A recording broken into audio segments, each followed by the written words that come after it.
लग्नानंतर होईलच प्रेम भाग 10। इकडे पूर्वा आपल्या हॉटेलच्या क्लबमध्ये होती। सगळीकडे लाऊड म्युझिकचा आवाज आणि डिस्को लाईट्स चमकत होत्या। ती एका बाजूला बार काउंटरवर बसून दारू पीत होती। तिच्यासोबत आलेले तिचे मित्र डान्स फ्लोअरवर एन्जॉय करत होते।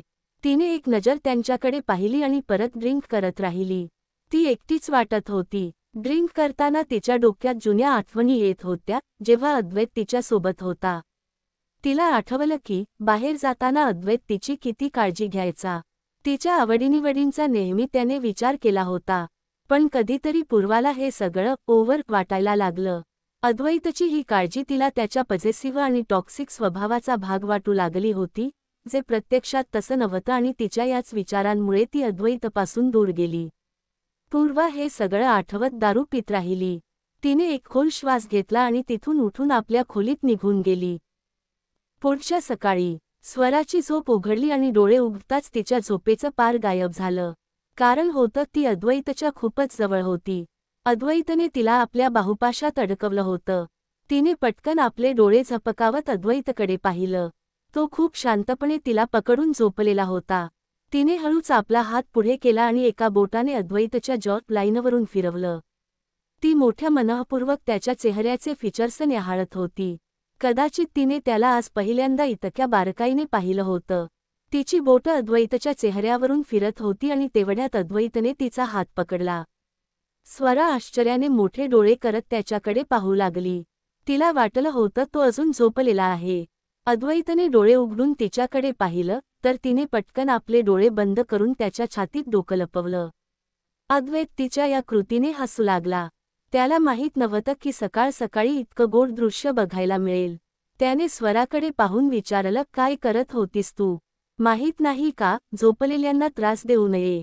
स्वराने हलक्या आवाजात डोकं उचलून त्याच्याकडे पाहिलं आणि पटपट सफाई देत म्हणाली, मी त्रास देत नव्हते, फक्त बघत होते। अद्वैत अचानक पलटी घेत तिच्यावर आला। स्वराने घाबरून मोठ्या डोळ्यांनी त्याच्याकडे पाहिलं। अद्वैत तिच्यावर झुकलेला होता। तो अजून जवळ जात हळू आणि गडद आवाजात म्हणाला, आणि काय बघत होतीस? त्याच्या एवढ्या जवळ येण्याने स्वराचं काळीज धडधडायला लागलं आणि हे अद्वैतलाही जाणवलं। स्वराने त्याला एवढ्या जवळ पाहून आणि स्वतःला त्याच्या नजरेत अडकताना पाहून पटकन आपल्या दोन्ही हातांनी चेहरा झाकला। अद्वैत तिची ही कृती पाहून हसू लागला। त्याने प्रेमाने तिचे हात बाजूला केले आणि तिच्या कपाळावर किस घेतलं। स्वराने त्याला पाहिलं। ती काहीतरी बोलणार होती किंवा अद्वैत काहीतरी म्हणणार होता। त्यांचा हा क्षण पुढे सरकणार होता, तेवढ्यातच कुणीतरी जोरजोरात दरवाजा ठोठावला आणि आवाज इतका उतावळा होता की जणू बाहेर काही मोठं घडलं आहे। अद्वैत पटकन तिच्यापासून दूर झाला आणि त्याने दरवाजा उघडला। दरवाजा उघडताच अथर्व आत पळत आला आणि थेट स्वराच्या छातीत लपला। स्वराने त्याला आपल्या मिठीत घेत विचारलं, एवढ्या लवकर उठलात तुम्ही? अथर्वने फक्त मान हलवत होकार दिला। अद्वैत दोघांना बघत होता। जो अथर्व सगळ्यांपासून दूर राहायचा, ज्याला कोणी स्पर्श करायलाही परवानगी नसे, तो मुलगा आज स्वराच्या मिठीत शिरलेला होता। अद्वैतने हसत एक खोल श्वास घेतला आणि त्यांना पाहत म्हणाला, मी आंघोळीला जातोय। तुम्ही देवर वहिनीचा खेळ संपवून फ्रेश व्हा। हे बोलून तो आंघोळीला गेला। त्याची ही प्रतिक्रिया ऐकून अथर्वने त्याला रागाने बघितलं, पण अद्वैतला याची कल्पनाही नव्हती। अद्वैत जेव्हा आंघोळ करून आला, तोपर्यंत ते दोघं पुन्हा खोलीतून गायब झाले होते। तो हसत म्हणाला, वाटतं या दोघांनी एकमेकांत छान साथीदार सापडला आहे। तो पटकन तयार झाला आणि बाहेर आला। त्याने दोघांना खेळताना पाहिलं आणि पुन्हा आत जाऊन म्हणाला, आई, त्या दोघं मुलांना जेवायला दे, नाहीतर खेळण्यातच गुंग होतील। इकडे बानीने अद्वैतला मध्येच अडवलं आणि म्हणाली, इथे माझ्या मुलाशिवाय अजून कोण मूल आहे? तितक्यात गर्व म्हणाला, ओ माय लिटिल आत्या, तुम्हाला समजत नाहीये का? ते आपल्या पत्नीला म्हणत आहेत। त्याचं तर आहे ज्या अथर्वसोबत खेळत आहे। बानीने अद्वैतकडे पाहिलं आणि चिडवणाऱ्या टोनमध्ये म्हणाली, ओहो, बरं, हे असं आहे का? आम्हाला कळलंच नाही। अद्वैतने तिला दुर्लक्ष केलं, जणू काही फरकच पडत नव्हता। इतक्यात सार्थक म्हणाला, तसंही परवा अॅनिव्हर्सरी आहे आणि अजूनपर्यंत काही ठरवलं नाहीये। अद्वैतने त्यांच्याकडे पाहिलं आणि आरामात म्हणाला, काळजीची गरज नाही, सगळं होईल। फक्त माझ्या भावाकडून आणि बहिणीकडून सल्ला घेऊ नका, मी आधीच तुम्हाला वॉर्निंग देतोय। आहिरा आणि गर्वने त्याच्या बोलण्यावर त्याला रागाने पाहिलं, तर सार्थक त्याच्या बोलण्यावर हसला. अद्वैत ब्रेकफास्ट करून ऑफिसला निघाला. तो बाहेर निघत असताना पाय आपोआप स्वराच्या दिशेने वळले. ती अजूनही अथर्वसोबत खेळण्यात मग्न होती. अद्वैतने तिच्या कडेवर जाऊन तिला स्वतःकडे ओढलं.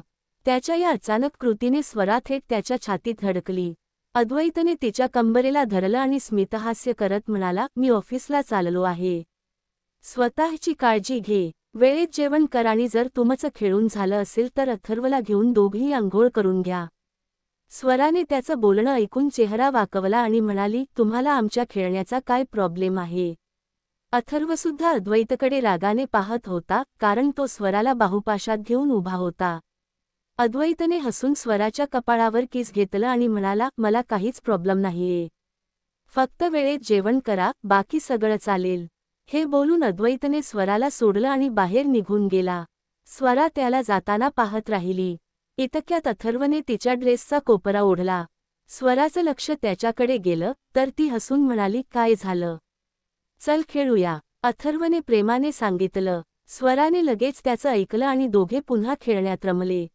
इकडे आहिरा ऑफिसला पोहोचली. तिने आपल्या शेड्यूलप्रमाणे मिहिरसाठी सगळं सेट केलं. मेहर आल्यानंतर तिने त्याला त्याचं शेड्यूल समजावण्यासाठी केबिनमध्ये गेली आणि नेहमीप्रमाणे आज पुन्हा तीच गोष्ट झाली. तिची नजर मिहिरच्या चेहऱ्यावरून हलत नव्हती. त्याला पाहून तिच्या हृदयाचे ठोके वाढले होते. तिला कधीच कळायचं नाही, हे असं का होतं.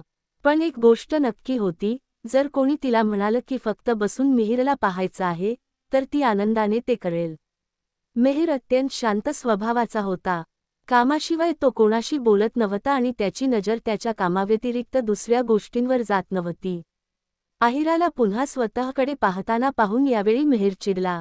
त्याने तिला कठोर नजरेने पाहून विचारलं, मिस आहिरा, तुम्हाला काही काम नाहीये का मला पाहण्याशिवाय? त्याच्या थंड आवाजाने ती दचकली आणि भानावर आली.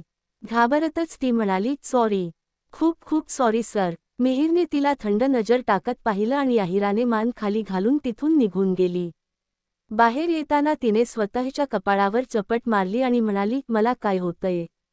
आणि ते कसे घुरून बघत होते, जणू कच खाऊनच टाकतील. तिने एक खोल श्वास घेतला आणि स्वतःशीच म्हणाली, काहीही होऊ दे, पण कधीही आपल्या बॉसवर क्रश ठेवायचा नाही.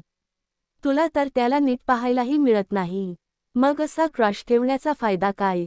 हे बोलून तिने चेहरा वाकवला आणि आपल्या डेस्कवर जाऊन पुन्हा कामाला लागली.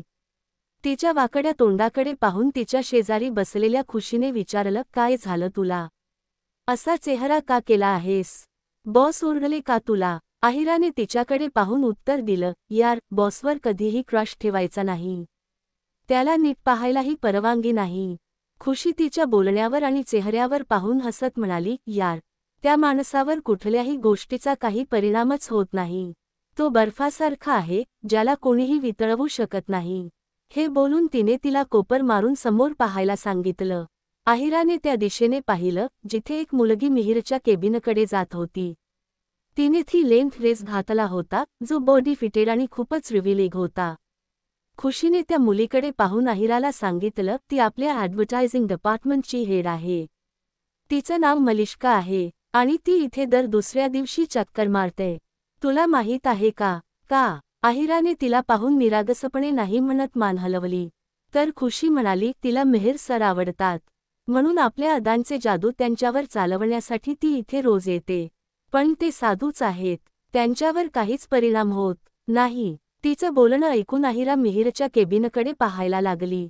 पण तिच्या मनात काहीतरी वेगळंच सुरू होतं. खुशीने तिला पाहत विचारलं, डोंट वरी यार, मेहर सरसोबत तिचं काही जमणार नाही. तसंही ऑफिसमधल्या कितीतरी मुली त्यांच्या लुकची दिवाणी आहेत, पण ते कोणाकडे नजरही टाकत नाहीत. आहिराने तिचं ऐकून उत्तर दिलं, तुझं बोलणं खरं आहे, पण मी काय करू? माझं मनच ऐकत नाही त्यांना न पाहता.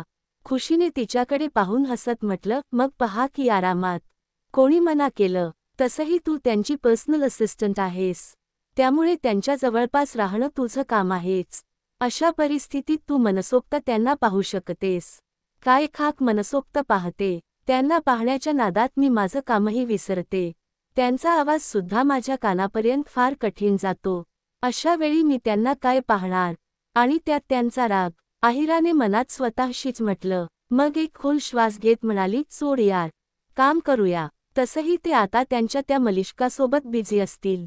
शेवटचं वाक्य तिने हळू आवाजात म्हटलं, जे खुशी ऐकू शकली नाही. क्रमशः टू बी कंटिन्यूड. व्हिडिओ आवडला असेल तर लाईक करा, शेअर करा आणि चॅनलला सबस्क्राईब करून बाजूची घंटी नक्की दाबा. धन्यवाद.